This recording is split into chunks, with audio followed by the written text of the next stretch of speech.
os irmãos estão guardando as petições no coração, mas todos nós temos desejo sincero, gratidão profunda por todas as bênçãos recebidas, pela vida, pela saúde, pelos livramentos, por poder estar na presença do Senhor e receber da sua graça dia após dia.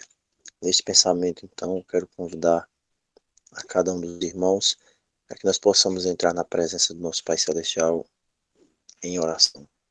Pai que habita os altos céus, Criador e mantenedor de todas as coisas, Deus de toda a vida, Pai de nosso Senhor e Salvador, Cristo Jesus. A Ti, Senhor, a honra e a glória, o domínio, o poder e o louvor eternos, e antes de todas as eras, a majestade e a adoração, pelos séculos sem fim, mediante Jesus Cristo nosso Senhor. Nós te rendemos graças, porque até aqui o Senhor tem nos sustentado e nos guardado com a tua mão poderosa. Nós te rendemos graças, porque em teu santo nome podemos nos reunir pelo elo sagrado e indissolúvel do teu Santo Espírito nesta noite mais uma vez. E nós te queremos pedir perdão pelas nossas faltas, queremos te pedir perdão pelos nossos pecados e queremos te suplicar que cada vez mais teu Espírito trabalhe no nosso coração, nosso corpo e alma e espírito, para que possamos ser mais semelhantes ao Senhor Jesus. Te pedimos que ao ser aberta a tua palavra, que a mensagem dessa noite venha tocar em pontos sensíveis do nosso coração. Tu sabes, Senhor, aquilo que nós precisamos, muito mais do que nós mesmos. Tu és o médico dos médicos, o médico da nossa alma. E nós queremos te suplicar que venhas com o antídoto da tua palavra para nos purificar de todo mal, de toda malícia, de todo engano, do veneno do pecado, que ele possa ser desaparecido, que possa ser consumido pelo fogo da glória da tua presença nesta noite. Abençoe, irmão Atlas. Fale poderosamente a cada coração, mais uma vez, como tens falado durante toda esta semana. Nós te suplicamos estas bênçãos sagradas. Nós te suplicamos a presença do teu Espírito, a ministração da tua graça, da tua verdade, em nome do Senhor Jesus. Em nome de Jesus. Amém. Amém. Amém, glória a Deus. Amém. Amém. Amém, meus irmãos. Que a graça do nosso Senhor Jesus, o amor de Deus e a comunhão do seu Santo Espírito esteja com todos nós, em nome de Jesus.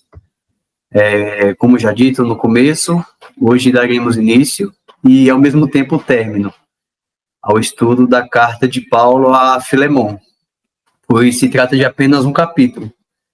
Ela faz parte do conjunto das epístolas paulinas na Bíblia e apresenta um caso peculiar de reconciliação e perdão. Essa carta, ela foi escrita por volta do ano 60, 62 depois de Cristo, enquanto Paulo estava em prisão, provavelmente em Roma. Essa história, ela gira em torno de Filemon, um cristão da cidade de Colossos, e seu escravo Onésimo.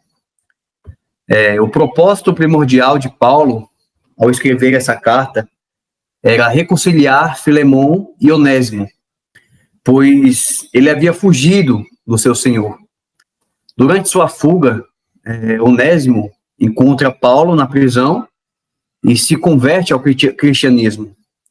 Paulo, vendo uma oportunidade de promover a reconciliação e demonstrar os princípios cristãos em ação, ele escreve, a Filemon uma carta calorosa e persuasiva, pedindo que ele receba Onésimo de volta, não como escravo fugitivo, mas como irmão em Cristo.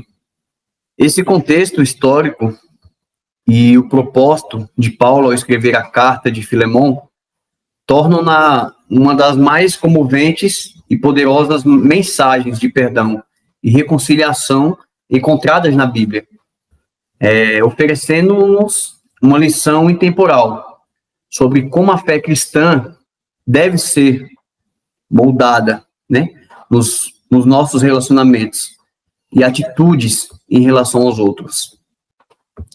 Com isso, meus irmãos, eu gostaria de que você, assim que possível, pudesse abrir no livro de Filemon, no verso 1 em diante, fazer a leitura comigo, em nome de Jesus. E o verso 1 diz assim: Paulo, prisioneiro de Cristo Jesus, e o irmão Timóteo, ao amado Filemon, também nosso colaborador, e a irmã Áfia, e ao Arquipo, nosso companheiro de lutas, e à igreja que está em sua casa. Graça e paz a vós outros, da parte de Deus, nosso Pai, e do Senhor Jesus Cristo. Dou graças ao meu Deus, lembrando-me sempre de ti nas minhas orações, estando ciente do teu amor e da fé que tens para com o Senhor Jesus e todos os santos, para que a comunhão da tua fé se torne eficiente no pleno conhecimento de todo o bem que há em nós, para com Cristo. Pois, irmão, tive grande alegria e conforto no teu amor, porquanto o coração dos santos tem sido reanimado por teu intermédio. Pois bem, ainda que eu sinta plena liberdade em Cristo para te ordenar o que convém, verso 9, prefiro, todavia, solicitar em nome do amor, sendo que sou Paulo, o velho, e agora até prisioneiro de Cristo Jesus. Sim, solicito-te em favor de meu filho, Onésimo, que gerei entre algemas. Ele antes te foi inútil atualmente, porém é útil a ti e a mim. Eu te envio de volta, em pessoa, quero dizer, o meu próprio coração. Eu queria conservá-lo comigo, mesmo para, em teu lugar, me servir nas algemas que carrego por causa do Evangelho. Nada, porém, quis fazer sem o teu consentimento, para que a tua bondade não venha a ser como que por obrigação, mas de livre vontade.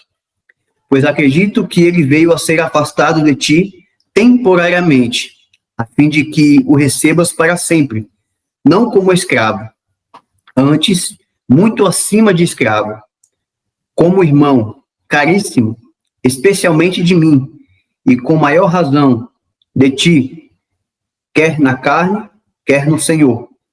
Se, portanto, me consideras companheiro, recebe-o como se fosse a mim mesmo, e se algum dano te fez, ou se te deve alguma coisa, lança tudo em minha conta. Eu, Paulo, de próprio punho escrevo, eu pagarei, para não te alegar que também tu me deves, até a ti mesmo. Sim, irmão, que eu receba de ti, no Senhor, este benefício. Reanima-me o coração em Cristo. Certo, como estou, da tua obediência, eu te escrevo, sabendo que farás mais do que estou pedindo, e ao mesmo tempo, prepara-me também pousada, pois espero que, por vossas orações, vos serei restituído. Saudam-te, Epáfras, prisioneiro comigo em Cristo Jesus, Marcos, Aristarcos, Demas e Lucas, meus cooperadores. A graça do Senhor Jesus Cristo sejam com o vosso espírito. Amém. Meus irmãos, essa carta a Filemon, que o apóstolo Paulo ele escreveu, nos oferece muitos ensinamentos. E é através disso que eu quero deixar 4 lições aqui para aplicação que podemos absorver, né? Ser absorvida por todos nós. A primeira lição, ela diz respeito a Onésimo, né? O escravo transformado. Paulo, ele descreve Onésimo, o escravo fugitivo, né? se tornou um colaborador fiel de Paulo na prisão, e um irmão em Cristo. Isso ressalta a transformação que o Evangelho pode trazer à vida das pessoas, independentemente do que elas tenham feito no passado. O exemplo de Onésimo nos ensina uma lição valiosa sobre a transformação pessoal pela fé e como o Evangelho pode mudar radicalmente a vida de alguém, independentemente do seu passado. Onésimo era um escravo fugitivo, o que teria colocado em uma posição precária perante a sociedade da época. No entanto, sua fé em Cristo transformou a sua vida. Isso nos lembra que todos merecem uma segunda chance, independentemente de seus erros passados. Como os cristãos, somos chamados a estender a mão para aqueles que estão em busca de redenção, ou seja, de perdão, e oferecer apoio para que possam mudar suas vidas. A história de Onésimo destaca o poder transformador do Evangelho. A fé em Jesus Cristo não apenas nos perdoa, mas também nos capacita a viver vidas melhores e mais significativas. Como cristãos, devemos compartilhar essa mensagem de esperança e transformação com o próximo, mostrando-lhes que a graça de Deus pode mudar as suas vidas para melhor, assim como mudou a nossa. Paulo, ele trata Onésimo não como um escravo, mas como um irmão em Cristo. Isso ressalta a igualdade que todos têm perante Deus, independentemente da sua posição social, da sua raça ou da sua origem. Como seguidores de Cristo, devemos sempre lembrar que somos todos iguais perante Deus e tratar os outros com amor e respeito, independentemente do seu passado ou da sua situação atual. Onésimo teve que superar muitos obstáculos para encontrar Paulo na prisão e abraçar essa fé genuína. Sua determinação em buscar a transformação, ela é inspiradora. Isso nos lembra, meus irmãos, que mesmo diante dos desafios e das adversidades, devemos perseverar em nossa jornada de fé, confiando que Deus, ele pode nos transformar e usar-nos, para o bem e toda boa obra. Em resumo, o exemplo de Onésimo nos mostra que a fé em Cristo pode transformar vidas e que, como cristãos, devemos estender a mão para aqueles que buscam redenção, compartilhar o poder do Evangelho e lembrar que todos somos iguais perante Deus. Além disso, nos inspira a perseverar em nossa própria jornada de fé, independentemente das dificuldades que possamos enfrentar. A segunda lição ela é sobre o pedido de Paulo a Filemon. Paulo, ele escreve a Filemon pedindo que ele receba Onésimo de volta, não como um escravo, mas como um irmão amado em Cristo. Isso demonstra a importância da reconciliação e do perdão no contexto da fé cristã. O pedido de Paulo a Filemon para receber Onésimo de volta como um irmão em Cristo, em vez de um escravo fugitivo, nos oferece lições cruciais sobre o poder do perdão e da reconciliação. Paulo está pedindo a Filemon que perdoe Onésimo por seus erros passados e o aceite de volta. Isso destaca o poder transformador do perdão. Como cristãos, somos chamados a perdoar aqueles que nos magoaram, não apenas por causa deles, mas porque o perdão ele é uma fonte de cura e libertação para nós.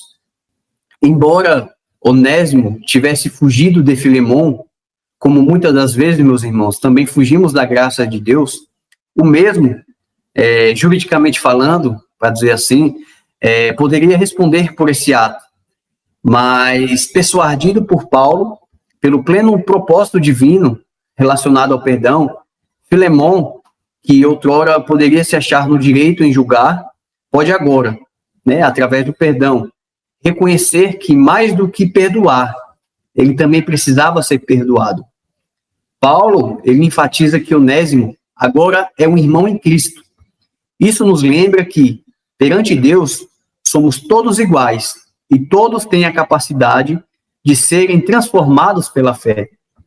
Devemos enxergar a imagem de Deus em todos, independentemente de seu passado ou nível social, e tratar os outros com amor e respeito, sem acepções de pessoas. E o quão difícil, meus irmãos, é não fazer acepção de pessoas. Somos tendenciosos a nos relacionarmos com pessoas as quais possuem características notórias, como, por exemplo, se a pessoa ela fala muito bem, se ela tem uma boa influência, se ela possui muitos bens e um nível social mais elevado. São esses fatores que, muitas das vezes, nos tiram a unidade e a importância que cada um tem, né, nessa grande engrenagem chamada igreja. Afinal, Deus não faz acepção de pessoas, e todos nós, segundo a luz divina, somos iguais. O pedido de Paulo busca restaurar a unidade entre Filemon e Onésimo. Isso ressalta a importância da reconciliação em nossos relacionamentos. Como cristãos, devemos buscar a reconciliação sempre que possível e trabalhar para construir pontes de entendimento e paz. Não é da vontade do nosso Deus que tenhamos intrigas e remorsos. Independentemente do que alguém tenha feito contra você, o perdão deve ser exercido, visto que, pela fragilidade humana relacionada ao pecado, também somos acometidos de erros, os quais muitas das vezes não conseguimos enxergar, seja pelo orgulho ou até mesmo pela ignorância. Atingir o nível de reconhecimento de que todos nós somos falhos e que precisamos de perdão é o aperfeiçoamento que Deus requer de nós, pois para ser perdoado é preciso perdoar. Paulo usa seu pedido como um exemplo de amor de Deus por nós. Assim como Deus nos perdoou por meio de Jesus Cristo, somos chamados a perdoar nossos semelhantes. Isso nos desafia a refletir o amor e a graça de Deus em nossas vidas, agindo com misericórdia e compaixão para com aqueles que nos magoaram. O pedido de Paulo a Filemon nos ensina que o perdão e a reconciliação são poderosas manifestações da fé cristã. Devemos perdoar e buscar reconciliação com aqueles que nos magoaram, reconhecendo, aliás, a imagem de Deus em todos e agindo como embaixadores do amor e da graça divina. Isso não apenas fortalece nossos relacionamentos, mas também demonstra ao mundo o poder transformador do Evangelho. O mundo carece de perdão, ainda que não queira perdoar, mas o amor é o belo exemplo, exercido pelo testemunho. Ele atinge camadas profundas no íntimo dos corações, fazendo com que muitos deles possam entender e começar a aplicar essa bela demonstração de fé e misericórdia. O testemunho é uma bela lição moral que pode influenciar muitos corações. A terceira lição, meus irmãos, que o apóstolo Paulo ele nos ensina é sobre a importância do perdão. Paulo enfatiza a importância do perdão ao dizer que ele próprio está disposto a pagar qualquer dívida que Onésimo tivesse com Filemon.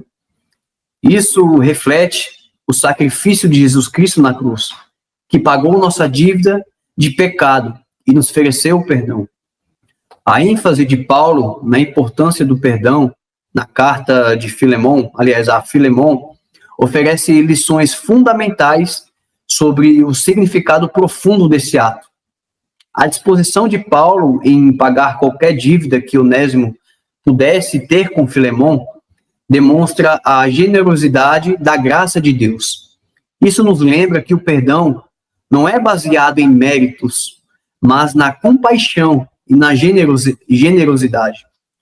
Como cristãos, somos desafiados a perdoar, não apenas quando sentimos que alguém merece, mas como um ato de amor e graça. O perdão não apenas beneficia o ofensor, mas também o que perdoa. Manter o ressentimento e a amargura pode ser um fardo esmagador para o coração e a mente. Ao perdoar, liberamos a nós mesmos do peso dessas emoções negativas, encontrando paz e cura interior.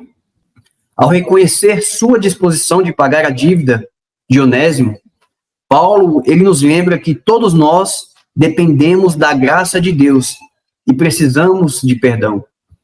Isso nos humilha, lembra-nos de nossa humanidade e de nossa necessidade constante de sermos perdoados e também de perdoar. O perdão, ele é uma ferramenta poderosa para a restauração de relacionamentos. Quando perdoamos, abrimos a porta para a reconciliação e a cura. Isso nos incentiva a fazer o esforço necessário para restabelecer relacionamentos quebrados, seguindo o exemplo de Cristo, que nos reconciliou com Deus. A ênfase de Paulo na importância do perdão na carta a Filemon nos lembra que o perdão é um ato de graça, generosidade e amor. Ele nos liberta do peso do ressentimento, nos ajuda a reconhecer nossa própria necessidade de perdão e restaura relacionamentos quebrados. Como cristãos, devemos praticar o perdão, não apenas como um mandamento, mas como um reflexo do amor e da graça de Deus em nossas vidas. E é através disso, meus amados irmãos, que eu gostaria de demonstrar um exemplo prático, mais simplificado, para que possamos refletir com mais profundidade sobre esse riquíssimo ensinamento. Imagine um casal que, ao longo dos anos, construi um relacionamento sólido e amoroso. No entanto, como em todos os casamentos, surgem desentendimentos, maus entendidos e momentos de mágoa, uma situação particularmente dolorosa ocorre quando um dos cônjuges comete um erro grave, que machuca profundamente o outro. Aqui entra o conceito de perdão. Em vez de deixar que o ressentimento e a mágoa cresçam, o cônjuge que foi magoado toma uma decisão consciente e desafiadora: perdoar. O ato de perdoar no casamento é chocante e provocativo, porque vai de contra o impulso natural de guardar rancor e buscar vingança. O perdão é como um bálsamo que cura as feridas emocionais no casamento. Ele permite que o casal liberte o peso da mágoa e recupere a paz e a harmonia no relacionamento. O perdão é uma demonstração poderosa de amor. Quando um cônjuge escolhe perdoar, está dizendo: eu valorizo o nosso relacionamento mais do que qualquer erro que você possa ter cometido. Isso, meus irmãos, fortalece os laços de amor e de confiança. O perdão também oferece uma oportunidade de crescimento e aprendizado. O cônjuge que cometeu o erro pode refletir sobre suas ações e se esforçar para não repeti-las, enquanto o cônjuge que perdoa aprende a não carregar o passado como fardo. O casamento, ele é um compromisso contínuo de perdão. À medida que os anos passam, novos desafios podem surgir, exigindo mais e mais atos de perdão. Isso nos lembra que o perdão não é um evento único, mas um processo constante de escolha. No casamento e em todos os relacionamentos, o perdão é um ato radical que exige coragem e generosidade. Ele pode transformar um relacionamento ferido em algo mais profundo e resiliente.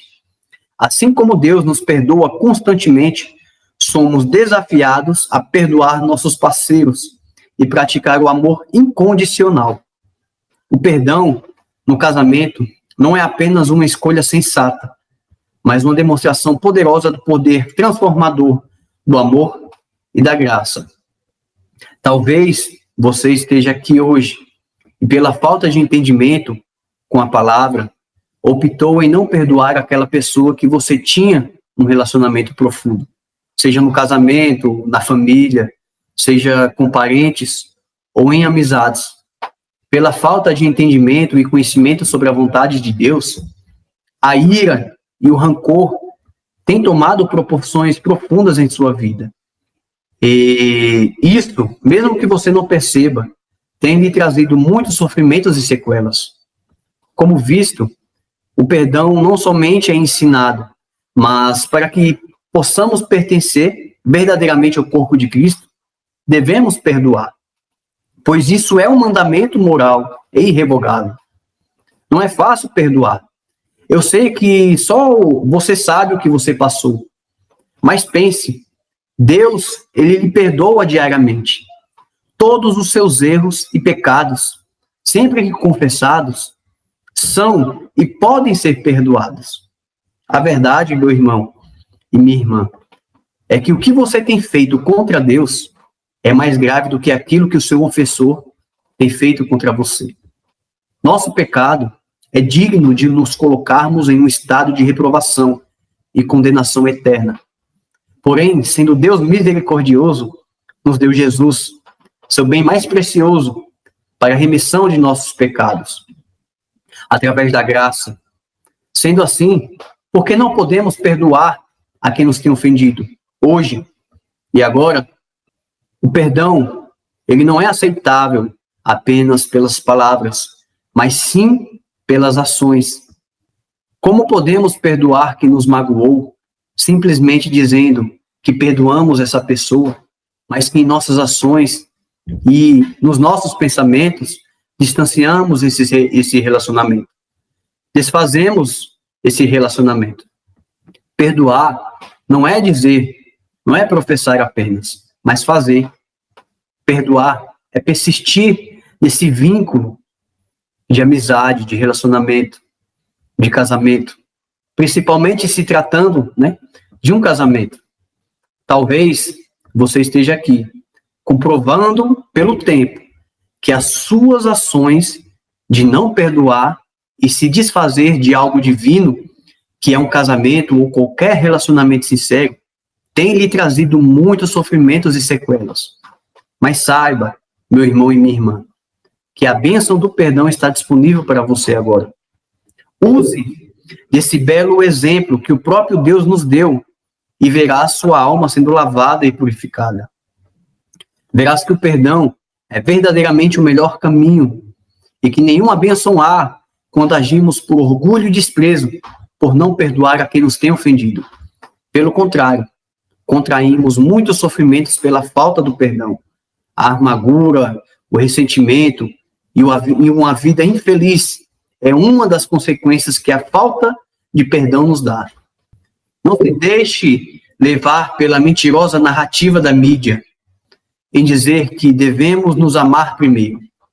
Isso é uma mentira. O amor bíblico e verdadeiro só é aceitável por Deus quando primeiro amamos mais ao nosso próximo quanto a nós mesmos, segundo o exemplo de Cristo. O que seria de nós, meus irmãos, se Jesus se amasse primeiro e não morresse como sacrifício por nós? Perdoe, meu irmão. Perdoe, minha irmã. Hoje é o tempo e hoje é a hora. Deus está estraçalhando o mais íntimo do seu coração e clamando que você perdoe, para que você também possa ser perdoado, em nome de Cristo Jesus. Não deixe que o orgulho e a soberba impeça que essa extraordinária ferramenta não seja exercida em sua vida. Permita-se ser moldado por ela e verás as grandiosas bênçãos que o perdão lhe trará. Assim como Deus teve que realizar sacrifício para nos salvar, Ele requer de nós sacrifícios de reconhecimento. Em nome de Jesus, meus irmãos.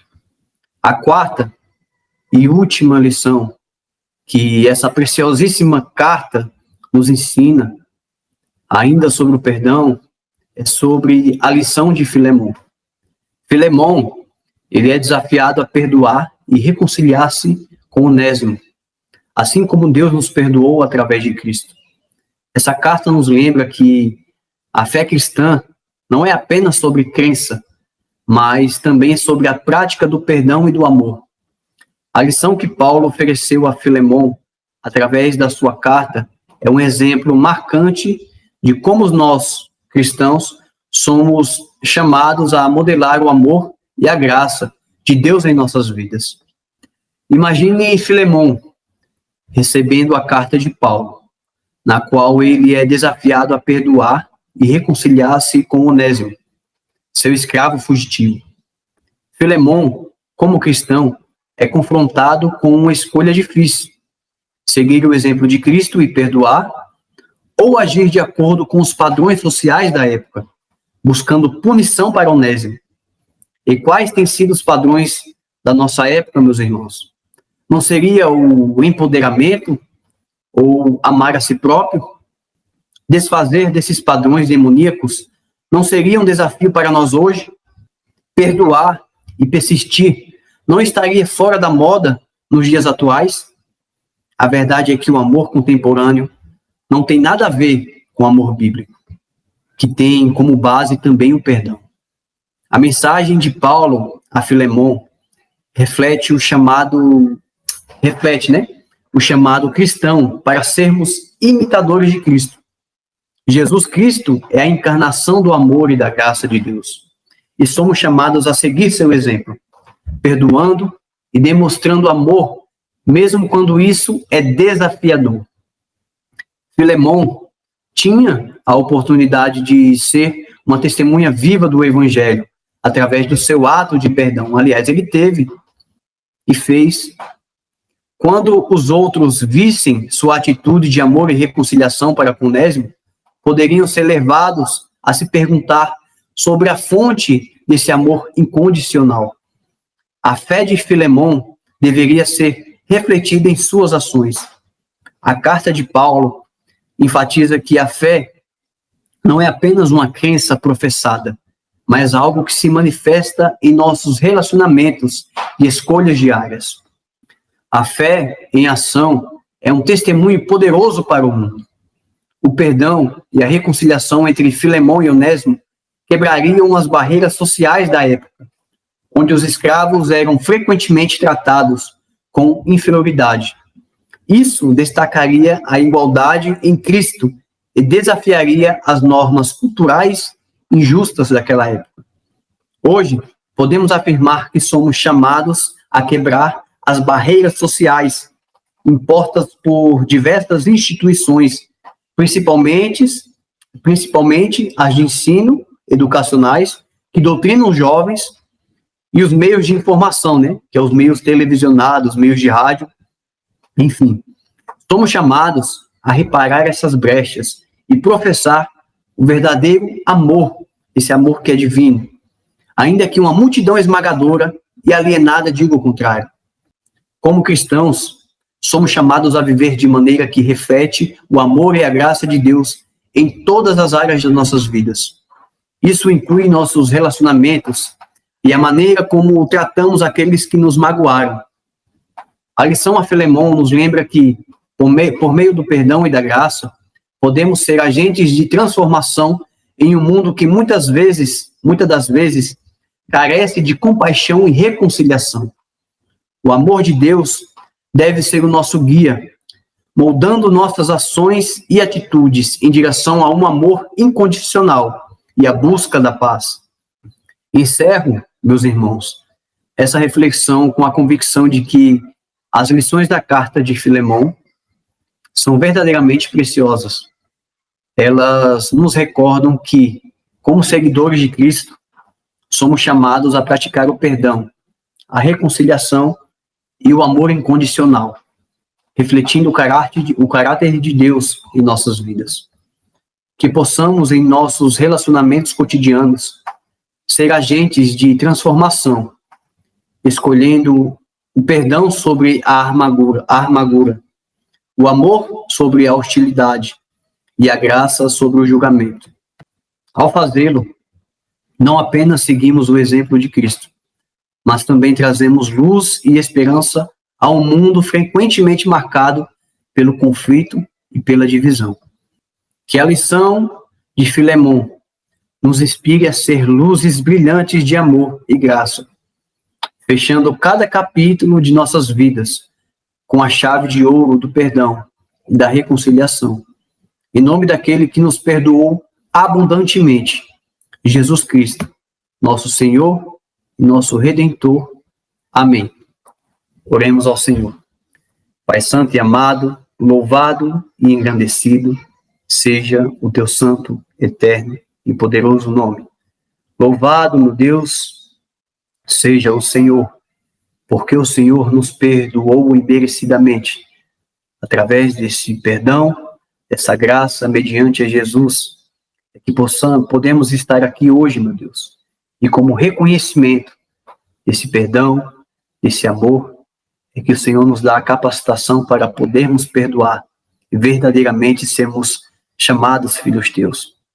Meu Deus e meu Pai, guie o nosso coração, que possamos, meu Deus, ser reparadores, que possamos, meu Deus, reconciliar, meu Deus, amizades, relacionamentos desfeitos, que o orgulho, meu Deus, seja lançado fora, que o rancor, meu Deus, que a mágoa não se adentre mais em nossos corações, que possamos, meu Deus, adquirir as bênçãos do perdão, possamos, meu Deus, alcançar a plena felicidade que vem através de Ti e de nosso Senhor Jesus Cristo.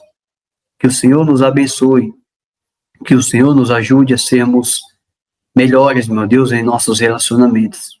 Que possamos ter o amor incondicional para com todas as nossas voltas. Que o Senhor nos abençoe, que o Senhor nos dê uma boa noite de sono, uma boa noite de restauração, uma boa noite, meu Deus, na sua santa e gloriosa presença. Em nome de Cristo Jesus que eu te peço, eu te oro, eu te agradeço por tudo. Amém, meus irmãos. Amém. Amém. Glória a Deus. Glória a Deus. Amém. Glória a Deus. Amém. Glória a Deus. Glória a Deus.